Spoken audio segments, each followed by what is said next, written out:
Pemirsa, Polda Metro Jaya mengajukan perpanjangan masa pencekalan Roy Suryo CS, tersangka kasus fitnah ijazah palsu Presiden ke-7 RI Joko Widodo.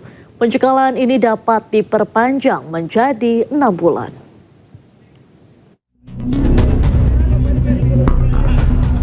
Pencekalan terhadap Roy Suryo CS ke luar negeri dalam kasus tudingan ijazah palsu Presiden ke-7 Republik Indonesia berlaku selama 20 hari. Namun Kabid Humas Polda Metro Jaya menuturkan pencekalan terhadap ke-8 tersangka ini akan diperpanjang dari awalnya 20 hari menjadi 6 bulan. Alasannya untuk memudahkan proses penyelidikan yang dilakukan oleh Polda Metro Jaya yang saat ini masih berlangsung. Ini masih diagendakan dari penyidik karena masih pada saat pemeriksaan minggu lalu dari 3 tersangka mengajukan saksi dan ahli. Nah, penyidik harus melakukan pemanggilan pemeriksaan terhadap saksi dan ahli. Setelah itu akan mengagendakan kepada 5 orang tersangka lainnya. Sebelumnya Roy Suryo CS tak ditahan usai diperiksa sebagai tersangka terkait kasus fitnah ijazah palsu Jokowi pada Kamis 13 November 2025 lalu. Mereka tak ditahan karena mengajukan saksi dan ahli meringankan.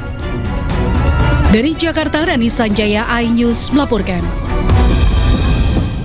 Sebelumnya Roy Suryo CS dicegah ke luar negeri oleh Polda Metro Jaya menyusul statusnya sebagai tersangka. Mereka juga dikenakan wajib lapor untuk memenuhi proses penyidikan.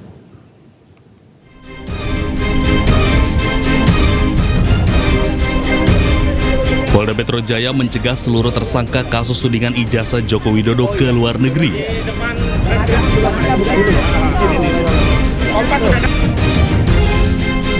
Termasuk Roy Suryo yang juga dikenakan wajib lapor untuk memenuhi penyidikan kasus ini.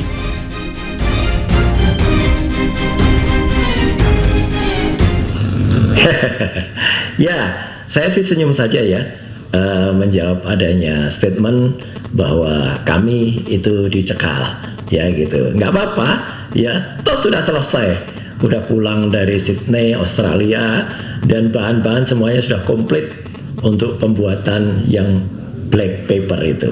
Semuanya sudah komplit, nggak perlu lagi, ya gitu. Kalau ke Singapura nggak usah lah, Singapura kampus abal-abal kayak gitu kok. Hanya kampus ke-46 dari 55 di Singapura dan itu kampus swasta. Tak hanya diam, Roy Suryo CS bersama kuasa hukumnya melawan dengan mendesak Polda Metro Jaya melakukan gelar perkara khusus yang belum ditindaklanjuti. Roy Suryo CS datang ke Polda Metro Jaya sekaligus mengajukan surat permohonan pemeriksaan saksi dan ahli yang diklaim bisa membuat proses penyidikan seimbang. Kami sudah mengirim gelar perkara khusus di bagian Wasidik di Polda Metro Jaya 21 Juli yang lalu. Namun sampai hari ini tidak pernah ditindaklanjuti dan kemarin dari penyidik kami disonding untuk menindaklanjuti dan hari ini kami juga akan kembali mengirimkan permohonan gelar perkara khusus yang hari ini kami serahkan kembali ke Biro Wasidik. Jadi kami lihat ahli-ahli yang mereka lakukan itu satu ya tidak pernah berkualifikasi seperti itu, hanya bisa membaca undang-undang bukan pembuat undang-undang, jadi nggak bisa dong menafsirkan undang-undang. Saya kebetulan yang membuat juga, tapi karena saya dalam hal ini yang diajukan statusnya menjadi tersangka, maka saya nggak bisa. Tapi yang di atas saya inilah orang yang bersama-sama saya dulu. Sebelumnya, Polda Metro Jaya telah menetapkan 8 tersangka dalam kasus tudingan ijazah palsu Joko Widodo. Mereka dibagi dalam 2 klaster dan dijerat dengan pasal UU ITE. Tim Liputan iNews melaporkan.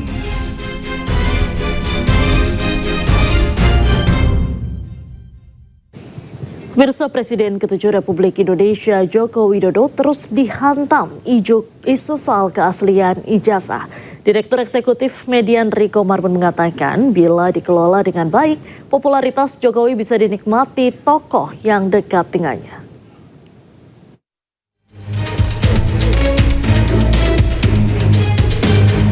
Meski sudah 1 tahun lengser, Presiden ke-7 Republik Indonesia Joko Widodo terus dihantam isu keaslian ijazah. Serbuan berita negatif terhadap Jokowi membuat namanya terus dibicarakan. Bahkan setelah lengser, karena terus-menerus menjadi pusat pergunjingan, nama Jokowi terus relevan. Direktur Eksekutif Median Riko Marbun mengatakan bila dikelola dengan baik, popularitas Jokowi bisa dinikmati tokoh yang dekat dengannya. Menurut Riko, serangan opini yang tidak memperhatikan persepsi publik justru bisa menguntungkan target serangan.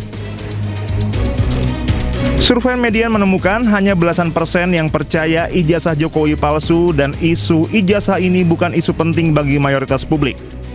Riko menambahkan, bila tudingan tidak terbukti di pengadilan, tudingan bisa berubah menjadi bullying.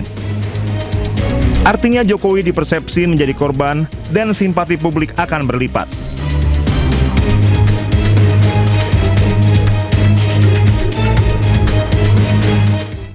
Informasi lain pemirsa, KPK menyebut kasus dugaan korupsi dalam pengadaan Google Cloud sudah masuk ke tahap penyidikan.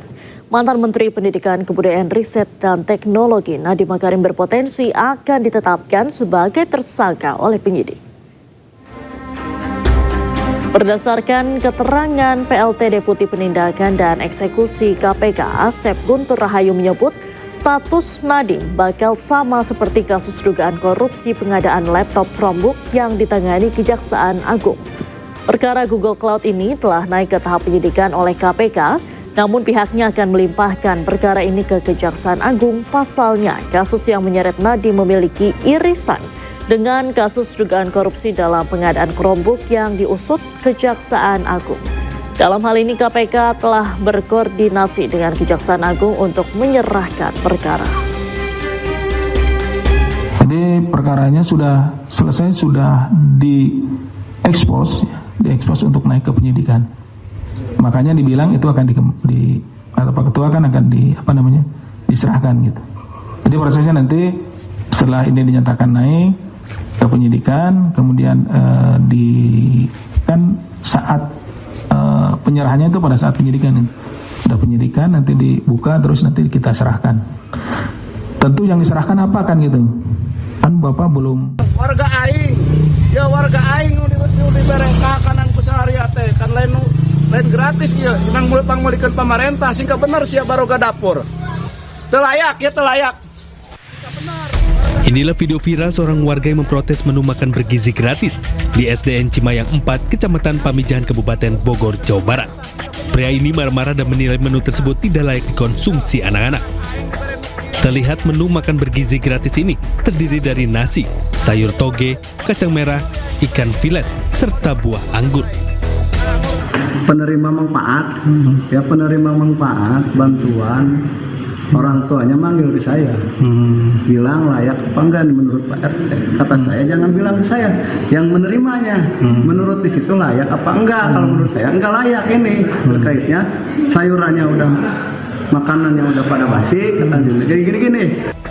Sementara pihak dapur MBG Pamijahan menyebut telah membuat menu sesuai dengan standar dapur MBG dan ahli gizi.